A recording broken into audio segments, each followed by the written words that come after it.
Hi అండి. అందరికీ నమస్కారం. Welcome to my channel. ఈ వీడియోలో పెన్షనర్ల తాజా సమాచారం అండి. ప్రభుత్వ పెన్షనర్స్ అందరికీ కూడా 3 శుభవార్తలైతే అందాయి. వాటికి సంబంధించిన పూర్తి వివరాలు వీడియోలో తెలుసుకుందాము. వీడియోనైతే ఎక్కడ కానీ స్కిప్ చేయకుండా ఎండ్ వరకు చూసేయండి. అప్పుడే ఇన్ఫర్మేషన్ పూర్తిగా అర్థమవుతుంది. అలాగే వీడియో చూస్తున్న ప్రతి ఒక్కరు వీడియోకి లైక్ చేయండి ఫ్రెండ్స్. ఈ వీడియోని తోటి పెన్షనర్ మిత్రులతో అయితే షేర్ చేయండి. కొత్తగా మన ఛానల్ చూస్తున్నవారు ఇంకా ఎవరైనా సబ్స్క్రైబ్ చేసుకున్నట్లయితే వెంటనే మన ఛానల్‌ని సబ్స్క్రైబ్ చేసుకోండి. సో, దీని ద్వారా నేను చేసే లేటెస్ట్ వీడియోస్ అన్నీ మీ వరకు రీచ్ అవుతాయి. ఇక ఆలస్యం చేయకుండా వివరాల్లోకైతే వెళ్ళిపోదాము. ఫ్రెండ్స్, ఇక విషయానికొచ్చినట్లయితే కేంద్ర మరియు రాష్ట్ర ప్రభుత్వ ఉద్యోగులు పెన్షన్‌లకు సంబంధించి 3 అత్యంత కీలకమైన అంశాలను, వాటికి సంబంధించిన పూర్తి వివరాలను ఇక్కడ స్పష్టంగా తెలుసుకుందాము. ముఖ్యంగా అందరూ ఎదురుచూస్తున్న ప్రధాన అంశం 8వ వేతన సంఘం మరియు డీఏ విలీనం గురించి. ఉద్యోగుల ప్రాథమిక వేతనంలో కరువు భత్యాన్ని విలీనం చేసే ఆలోచన ప్రస్తుతానికి కేంద్ర ప్రభుత్వానికి లేదని లోక్సభ వేదికగా అయితే స్పష్టత వచ్చింది. వాస్తవానికి 8వ వేతన సంఘం సిఫార్సులు 2026 జనవరి 1 నాటికి అమల్లోకి రావాల్సి ఉంది.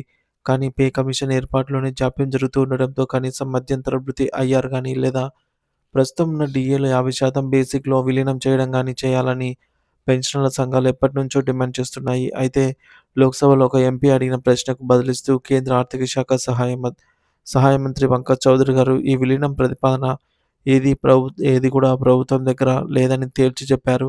ద్రవ్యోల్బణం ఆధారంగా వినియోగదారుల ధరల సూచీని సిబిఐ పరిగణలోకి తీసుకొని ప్రతి 6 నెలలకు ఒకసారి డీఏ లేదా డీఆర్ సవరిస్తున్నాము.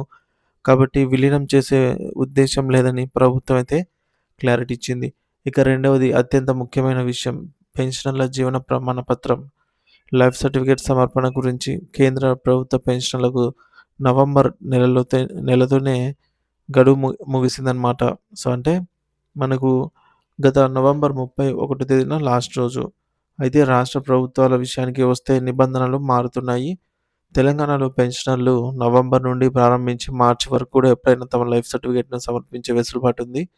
కానీ ఆంధ్రప్రదేశ్ పెన్షనర్స్ విషయానికి వస్తే మాత్రం నిబంధనలు చాలా ఖచ్చితంగా ఉన్నాయి. ఏపీ పెన్షనర్స్ జనవరి 1 తేదీ నుంచి ఫిబ్రవరి 28 మధ్యలో మాత్రమే తమ లైఫ్ సర్టిఫికేట్, జీవన ప్రమాణ పత్రాన్ని అయితే సమర్పించాల్సి ఉంటుంది. ఇకపోతే చాలామంది కొత్తగా రిటైర్ అయిన వారు లేదా అవగాహన లేని వారు మిగతా రాష్ట్రాల్లాగే నవంబర్ నెలలోనే సర్టిఫికేట్ ఇచ్చి ఉంటారు. కానీ ఏపీ నిబంధనల ప్రకారంగా జనవరి ముందు ఇచ్చినవి పరిగణలోకి తీసుకోరు. కాబట్టి ఏపీ పెన్షనర్స్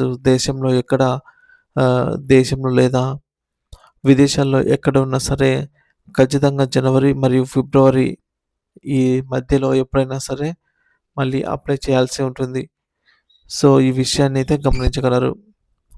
ఇక మూడోది చివరగా సోషల్ మీడియాలో చక్కర్లు కొడుతున్నటువంటి ఒక వదంతు.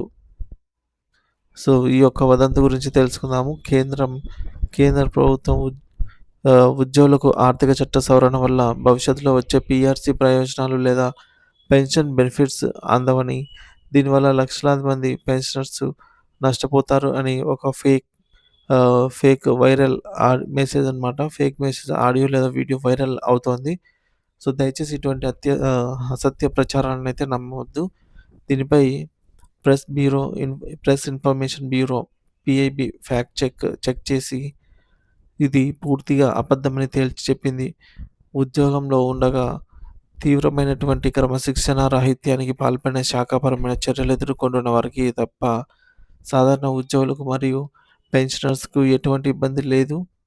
మరి మీ పెన్షన్ మరియు పీఆర్సీ ప్రయోజనాలకు ఎటువంటి డోకా లేదని కేంద్రం స్పష్టం చేసింది.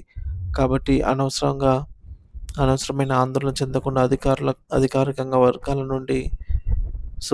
నుంచే సమాచారాన్ని అయితే మాత్రమే విశ్వసించండి. సో, అఫీషియల్ ఛానల్ ద్వారా వచ్చే ఈ యొక్క ఇన్ఫర్మేషన్ మాత్రమే మీరు గమనించండి ఫ్రెండ్స్. సో, ఇది ఇప్పటివరకున్న తాజా సమాచారము. Thank you for watching this video.